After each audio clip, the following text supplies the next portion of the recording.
अस्सलाम वालेकुम भाई, कैसे हैं आप? ये कंप्रेसर की डायग्राम है मेरे पास। ये रेसिप्रोकेटिंग कंप्रेसर है और इसकी जो कुछ पार्ट है उसके नाम के बारे में बताया गया। डिटेल में नहीं है, लेकिन जो इसके मेजर पार्ट्स हैं उसके बारे में है। तो यहाँ पे ये जो इसकी आपको आ रही है डायग्राम नज़र आ रही है, ये इसका डिस्चार्ज वाल्व है। और यहाँ पे ये इसका सक्शन वाल्व है। मतलब प्लेट होती है, प्लेट के ऊपर एक साइड डिस्चार्ज की होती है, एक सक्शन की होती है।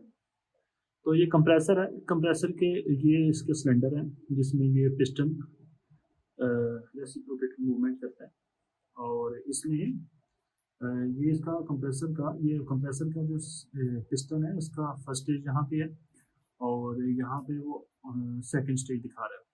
उसके बाद ये पिस्टन शो कर रहा है इसमें जो है वो जो इस व्यू में है वो 3 पिस्टन नज़र आ रहे हैं, लेकिन इसमें 6 पिस्टन भी हो सकते हैं। क्योंकि एक सिलेंडर में एक पिस्टन है, 2 सिलेंडर होते हैं साइड में, तो 6 पिस्टन हो गए हमारे।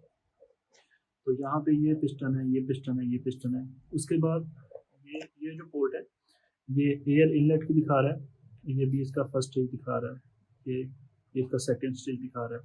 उसके बाद ये क्रैंकिस ऑयल जो है ना डिस्ट्रिक्ट है, मतलब यहाँ से जो ये ऑयल सम्प में लगा हुआ है, तो ये इसका ऑयल सम्प है। ये भी क्रैंक शाफ्ट है और ये कनेक्टिंग रॉड है। ये जो है ये कनेक्टिंग रॉड है। इसमें ये suction valve, discharge valve open opposite side.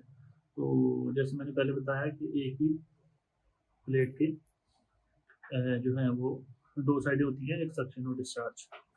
ये इसका छोटा सा रिव्यू था। और आपको वीडियो अच्छी लगी हो तो लाइक करें, और कुछ क्वेश्चन है तो कमेंट्स भी करें। वीडियो देखने के लिए शुक्रिया। चैनल पर नए हो तो सब्सक्राइब कर लेना। Thank you very much.